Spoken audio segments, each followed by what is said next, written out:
Bismillahirrahmanirrahim. InsyaAllah saya akan membuat sedikit penerangan mengenai hukum bacaan ra. Okey, hukum bacaan ra berada dalam bahagian tajwid tingkatan 4. Okey, kita akan pergi dahulu kepada hukum bacaan ra secara umum. Ada 4 jenis. Okey, ada 4 jenis. Yang pertama ra tafkhim, iaitu ra tebal lah. Tafkhim bermaksud tebal. Kedua, ra tarqiq. Tarqiq bermaksud nipis.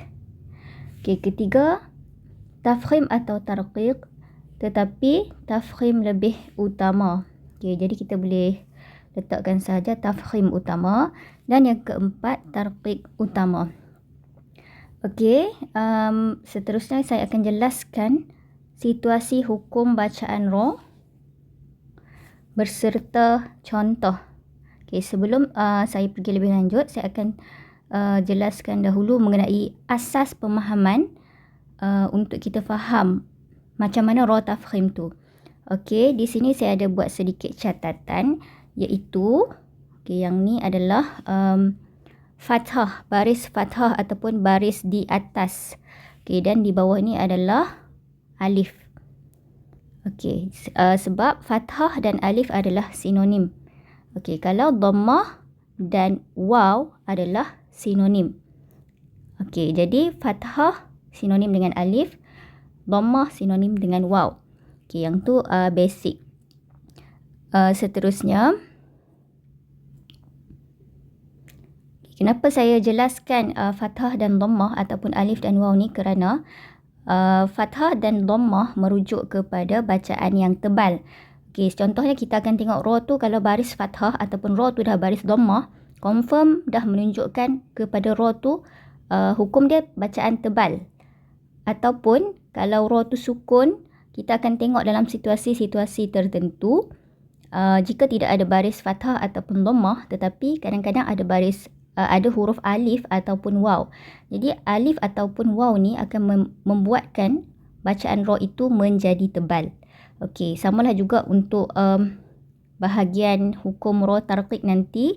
Saya akan jelaskan bagaimana baris kasrah ataupun huruf ya, kerana kasrah dan ya ni adalah sinonim.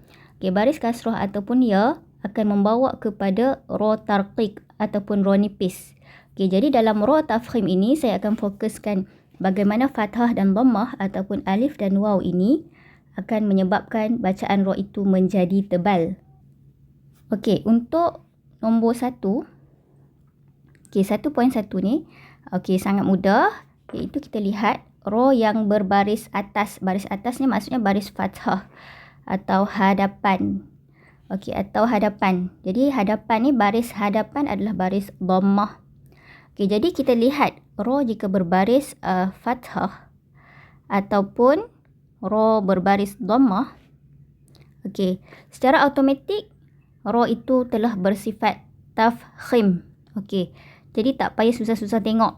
Asas sekali yang pertama, kalau digariskan ra itu, jika ia adalah berbaris fathah ataupun dhammah, terus sahaja letakkan hukumnya adalah ra tafkhim. Ataupun bacaannya, kalau ditanya cara bacaan, adalah membaca secara tebal. Okey, seterusnya, tadi 1.1, kemudian daripada 1.2 sehingga 1.5. Okey, 1.2 sehingga 1.5 adalah situasi di mana ra itu adalah ra sakinah. Okey, ra sakinah. Ra sakinah bermaksud ra sukun. Ra sukun ni pula daripada 1.2 sehingga 1.5, ra sukun ini akan berada di tengah-tengah kalimah. Okey, kita akan tengoklah macam mana ra ni berada di tengah-tengah kalimah. Okey. Sehingga 1.5. Okey, sementara situasi 1.6 sehingga 1.8, okey, adalah ra yang berada di hujung kalimah. Di hujung kalimah lah. Okey, di hujung kalimah. Semua ra akan berada di hujung kalimah. Di mana ra yang berada di hujung kalimah ini pula adalah ra sakinah juga, iaitu ra sukun, tetapi kerana waqaf, sukun arid. Sukun arid. Okey, jadi sukun itu bukan sukun yang sebenar kerana asalnya ra tu adalah berbaris kasrah. Kita tengok contoh di sini. Ra berbaris kasrah, tetapi disebabkan waqaf, dia akan menjadi sukun. Kita akan baca dia sukun. Okey, saya akan jelaskan sebentar lagi. Okey, sekarang kita faham dalam hukum ra tafkhim ini, ada 3 situasi secara umum. Yang pertama, kita lihat ra berbaris fathah ataupun dhammah menunjukkan kepada ra yang bersifat tafkhim ataupun tebal. Okey, situasi yang kedua adalah ra sakinah yang berada di tengah kalimah. Okey, apabila ra sakinah, ra sukun tu berada di tengah kalimah, okey, kita perlu melihat kepada huruf sebelum ra sukun tu. Sebab ra sukun adalah ra yang mati, tidak ada baris seperti fathah ataupun dhammah tadi. Jadi apabila kita nak tentukan sama ada ra ni kita nak baca tebal ataupun nipis, disebabkan ra tu dah sukun ataupun mati, kita perlu lihat kepada huruf sebelumnya berbaris apa. Yang sini di sinilah kita akan guna konsep fathah ataupun dhammah tu. Ataupun dalam sesetengah situasi pula, ra sakinah yang berada di tengah ni, ra sukun yang berada di tengah kalimah ini, kita perlu juga lihat huruf sebelum dan selepasnya huruf apa. Huruf berbaris apa ataupun huruf apa. Okey, itu situasi ra yang kedua secara umum, yang bahagian tafkhim ni. Kemudian situasi yang ketiga adalah situasi yang saya sebutkan tadi daripada 1.6 sehingga 1.8 ni, di mana ra itu berada di hujung kalimah. Okey, ra berada di hujung kalimah, iaitu ra sakinah kerana waqaf. Maksudnya ra tu kita sukunkan dia kerana waqaf. Dia seolah-olah hukum mad arid li sukun. Seolah-olah lah. Maksudnya kita sukunkan dia kerana dia berada di hujung kalimah. Walaupun tak semestinya hukumnya adalah mad arid li sukun. Okay, tetapi kita sukunkan dia kerana kita nak waqaf. Okey. Jadi situasi ra yang kedua kita lihat. Yang pertama, ra sakinah yang sebelumnya huruf berbaris atas atau hadapan. Okey, bahagian yang ini ra sakinah berbaris atas atau hadapan. Okay, saya akan padam dulu bahagian ni supaya nampak lebih jelas. Okey. Di sini ra sakinah yang sebelumnya huruf berbaris atas atau hadapan. Okey, kita tengok. Disebabkan ra ini adalah ra sakinah, okey, ataupun ra sukun, kita tak boleh nak tentukan dia sama ada bersifat tebal ataupun nipis, kerana ra sakinah menunjukkan kepada mati. Sakin kan, sakin tu mati. Okey, jadi kita perlu lihat kepada baris sebelumnya, iaitu fathah ni. Hamzah fathah. Okey, jadi kan saya terangkan di awal tadi, iaitu baris fathah ataupun dhammah membawa kepada tafkhim ataupun tebal. Disebabkan ra di sini bersifat mati ataupun sukun, jadi kita perlu menggunakan ataupun melihat kepada huruf sebelumnya berbaris apa. Begitu juga dengan ra di sini berbaris mati, jadi kita perlu lihat kepada hurufnya yang berbaris dhammah yang membawa kepada sifat tebal. Okey, yang ni pun senang saja. Tak rumit. Okey, seterusnya adalah situasi yang ketiga, 1.3.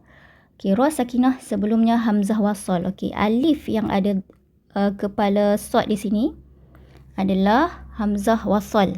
Okey, kita tak sebut alif, kita sebut hamzah wasal. Okey, kita tengok dulu kepada ra sakinah. Okey, ra sakinah di sini. Okey, ra sakinah sebelumnya ada hamzah wasal. Okey, sebelumnya ada hamzah wasal akan menjadikan ia bersifat tebal.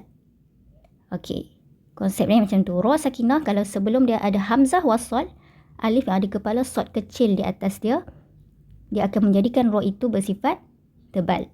Okey. Jadi kalau kita tengok hamzah wasal hanya akan berada di hadapan. Jadi ra di sini pastilah nombor 2 lah kalau sebelumnya ada hamzah wasal.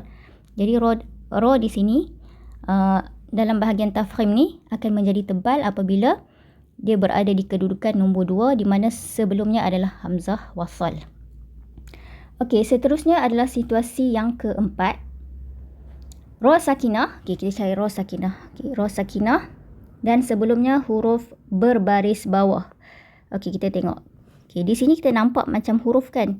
Hamzah wasal. Tetapi hamzah wasal sebenarnya tidak berfungsi. Okey, jadi kita tengok kepada huruf sebelumnya iaitu mim ni berbaris kasrah. Okay, asalnya macam ni. Nampak bagi jauh sikit. Okey, ni hamzah wasal, ada kepala sod kecil. Okey, ra sakinah sebelum dia ada huruf berbaris kasrah iaitu mim ni. Dalam dua kalimah. Okey, asalnya ami ni asalnya am kan dalam bahasa Arab satu kalimah. Okey, kemudian irtabu. Okey, jadi kita tengok di sini walaupun ra sukun tetapi sebelumnya ada hamzah wasal kan. Hamzah wasal ni kita tak anggap dia ada. Okey, kemudian kerana dia tak berfungsi. Dia ada tapi dia tidak berfungsi kecuali ketika awal kalimah sahaja. Okey, kalau kita tengok yang sini dia berfungsi di awal kalimah sebab kita nak mulakan balik ayat, kita akan sebut irji'i. Jadi dia berfungsi di awal ketika hendak memulakan sekembali bacaan. Okey, tetapi disebabkan amir tabu ni adalah bacaan wasal. Kita sambung bacaan. Jadi kita perlu anggap hamzah wasal di sini tidak ada. Jadi ra sakinah adalah di sini dan sebelum dia kita kena tengok mim kasrah.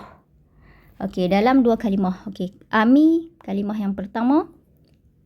Kemudian irtabu adalah kalimah yang kedua. Bila dibaca wasal, amir tabu. Jadi kita faham di sini ra sakinah jika sebelumnya ada huruf berbaris bawah dalam dua kalimah. Okey, bacaan dia akan jadi tafkhim.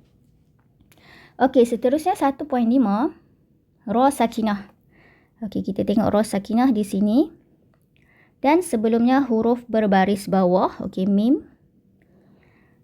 Dan selepasnya, okey, kat sini kita perlu lihat kepada sebelum dan selepas. Okey, 1.5 kita perlu lihat huruf sebelum dan selepas. Okey, ra sakinah sebelum dia huruf berbaris kasrah. Kita kalau faham, kasrah kan saya cakap adalah sinonim kepada nipis ataupun tarqiq. Tetapi dalam situasi ini kita perlu lihat kepada huruf selepas ra sakinah ni, iaitu sad. Sad adalah, okay, dia cakap ra sakinah dan sebelumnya huruf berbaris bawah dan selepasnya huruf isti'la berbaris atas. Okay, sad adalah huruf isti'la. Huruf isti'la di sini pula adalah berbaris fathah. Okey, ini adalah huruf isti'la. Okey, sad berada dalam salah satu daripada huruf isti'la ini. Jadi walaupun sebenarnya kita tengok ra sakinah sebelum dia berbaris kasrah sepatutnya nipis, tetapi adanya huruf isti'la ni akan menyebabkan bacaan itu menjadi tebal. Okey, sifat bagi bacaan isti'la ni akan menyebabkan sesuatu bacaan tu jadi tebal. Jadi ra di sini akan jadi tebal disebabkan adanya huruf isti'la, salah satu daripada huruf isti'la. Okey, seterusnya bahagian 1.6. Okey, 1.6 kita perlu lihat kepada ra yang berada di hujung kalimah. Okey, saya akan padamkan dahulu. Okey, 1.6. Okey, kita akan lihat kepada ra yang berada di hujung kalimah. Dan kita sukunkan dia kerana waqaf. Okey, ra sakinah kerana waqaf. Okey, maksudnya macam mana ra sakinah kerana waqaf tu? Contoh kita baca uqbaddar. Ra tu kita akan sukunkan. Kita tak baca uqbaddari. Uqbaddar. Jadi disebabkan waqaf, kita sukunkan ra ni. Okey, jadi bila ra sakinah kerana waqaf, maksudnya ra ni berada di hujung ayat, di hujung kalimah. Kita perlu lihat kepada huruf sebelum ra di sini. Kerana bila dia waqaf, dia menjadi sukun. Ingat, bila huruf tu jadi sukun, kita tak boleh nak tentukan bacaan dia tebal ataupun nipis. Jadi kita perlu lihat kepada huruf sebelumnya. Okey, dia kata di sini huruf sebelumnya adalah alif mad atau waw mat. Kan saya cakap tadi, fathah sinonim dengan alif, dhammah sinonim dengan waw. Jadi kalau tak ada fathah ataupun tak ada dhammah, kita boleh lihat huruf sebelumnya jika ada alif mat ataupun waw mat akan membawa kepada bacaan tebal. Okey, di sini kita lihat ada alif mat. Okey, disebabkan ra tu sukun kerana waqaf, kita lihat sebelumnya ada alif mat. Jadi, bacaan ini akan menjadi tafkhim ataupun tebal. Begitu juga di sini. Sebelum ra ada waw mat. Jadi, bacaan akan menjadi tafkhim ataupun tebal. Seterusnya, situasi yang ketujuh, ra sakinah kerana waqaf.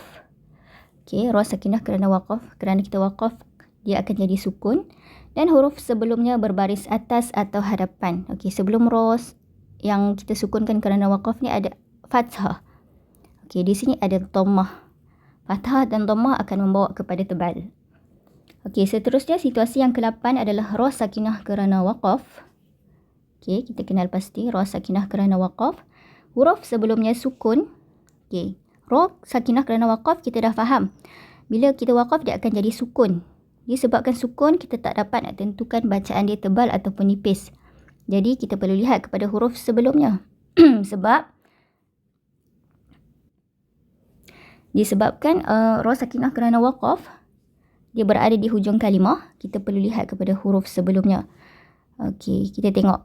Kalau huruf sebelumnya adalah sukun, pun kita tak dapat nak tentukan di baris ataupun bacaan tebal ataupun nipis. Jadi kita perlu lihat satu lagi huruf sebelumnya.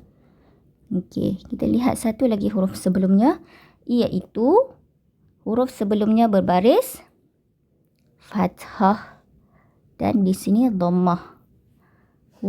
Sebelum huruf tersebut berbaris atas atau hadapan.